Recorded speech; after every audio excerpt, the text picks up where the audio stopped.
you have volunteered some of your time with homelessness and you've been involved with some organizations in your area. Why is it that we cannot deal with it? There is a say that says too many cooks in the kitchen, it's already a problem. So, and I strongly believe that when you realize, there is a struggle here with every American citizens who are fed up to see why is it not working? What's going on? Why all this spending? Why is there no viable solution? I genuinely, in my humble opinion, think that we haven't thought this through correctly. And it doesn't seem to me, based on what I've seen, based on what I hear, based on my conversation, that we're actually responding to the needs of the unhoused. A lot of people are afraid for their own safety. They have zero storage to place their important belongings. And you have to understand, people are wondering, you and I may wonder, well, don't they know where the closest YMCA is? Don't they know where the shelters are? Yeah, but you and I have a cell phone. Some of them don't. They don't have a map. We don't generate maps. So, and I realized that I'm serving meals together with the Rotary of Cupertino and shelters, and I do speak with people, and I see that you have encampments right across the street, but yet there's not enough bunk beds. And so with my relationship in my community, where I do meet a lot of mayors and see many people from various backgrounds, they are telling you right away, and anyone can call their elected official and say, what can we do to help? And they will tell you, Claudio, we don't have any power as far as providing even more bunk beds. We could double the occupancy, and you have to understand, and you have to see it. These are what we call shell, where you have probably 10 exits in case of fire. So this is not a fire code issue. It's just about someone at the government level to say, okay, we're authorizing more bunk beds. If we double the capacity, and if there is a fire... Of the shelters, right? Yeah, exactly, at the shelter. And they could leave easily because there are so many exits. And this is just a ground level. We're not talking floor number 2 or 3 or 4. It's just one floor. So right now, there's a lot of talks in San Jose about even jailing those that are not willing to go into shelters. But yet, have they spoke to mothers who are genuinely afraid? Some of them have been robbed and more, sexually assaulted. So I can understand that if you or I or anyone in that position, we all fear to become one day homeless. I do, but I would want to know that I'm in a safe place. But when you're surrounded and no one is triaged, there is addiction, there's mental issue, financial issue, or just bad luck.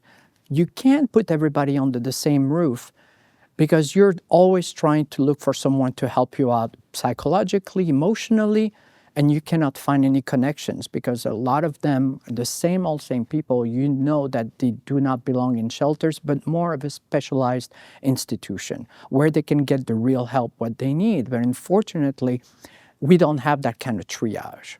And that is why I came up with givearoof.org. I realized that too much funding, $37.8 billion, too much. We're all complaining, where's our taxpayers' money going? There is no triage, there is no centers or immediate help focusing on the one-on-one case scenario. That is important. And most importantly, 2 more things. As a city commissioner, I provide advisory counsel to our council members and the mayor of our city, because I sit for, a month ago, I was sitting for 15 nonprofits presentation in order to get grants. But there is zero synergy in between them. If a food bank is providing food and has an excess of certain items, they're not connected with other ones nearby to see if they need something. So in our industry, in my industry, the hotel industry, you do have what we call an RFP, right?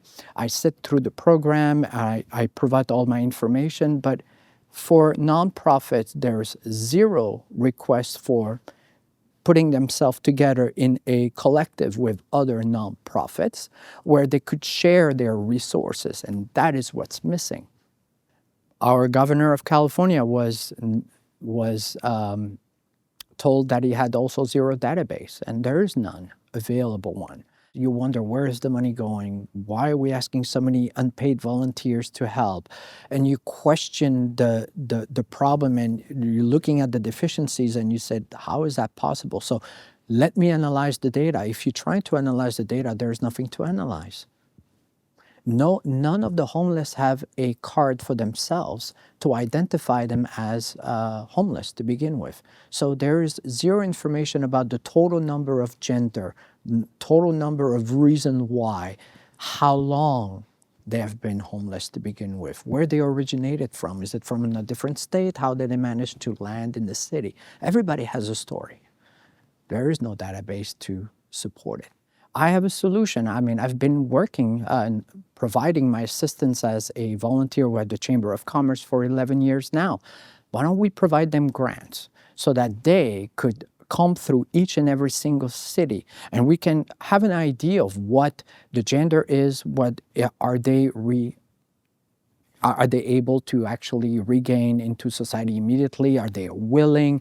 Is that a mental issue? I think we need the word triage matters most, because people need to be helped, but you can't put everybody in the same area.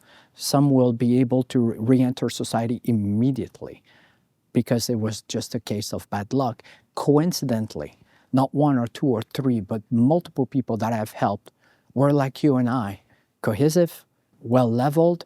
It was just a matter that either they're too far away from their family and they can no longer connect, or the fact that their sexual orientation and they have an issue with, or they just leave. In California, there is an age 18 or 19, you have to get out of foster care.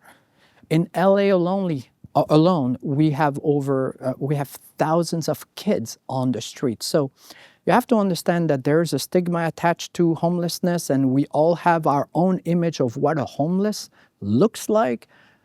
I suggest for anyone that loves to judge immediately to go in LA and to see the kids on the streets that are suffering, that need our help. They don't fit the narrative, they don't fit the stigma, and they don't really show the image of homelessness itself. We got to protect them. There's so much trafficking around it, but where's the assistance? Where's the help? Where are the centers for those who needs mental assistance? That's why, as a traveler, I even come up with an additional solution on givearoof.org. Create centers, almost like airline lounge area, where you're welcomed with a reception where we can complete the data and give you an ID card that will put you on a database, and we will know why you're there, how and what happened. We'll kind of know your story and how we can help. Also in those lounges, we'll have food court, restrooms, bathrooms, and also nonprofits that are going to be there to provide free clothing, shoes, resume assessment, transportation, because there are so many companies that provide transportation from point A to point B. Where are they in the mix, right? And vocational schools. Does anyone even think to actually link them to the mix? Dentistry, hair technician, nail technician, instead of performing their work on mannequins, they could be there to assist as well. So I think the problem is easy to solve. I am sorry to say it that way. It needs to be thought out. And my plan that came out close to 2 years ago was even way before the brand new administration in DOGE, which focus on credit card points, hotel points, all of those loyalty points, that billions of points are expiring yearly, yet we can convert that into cash.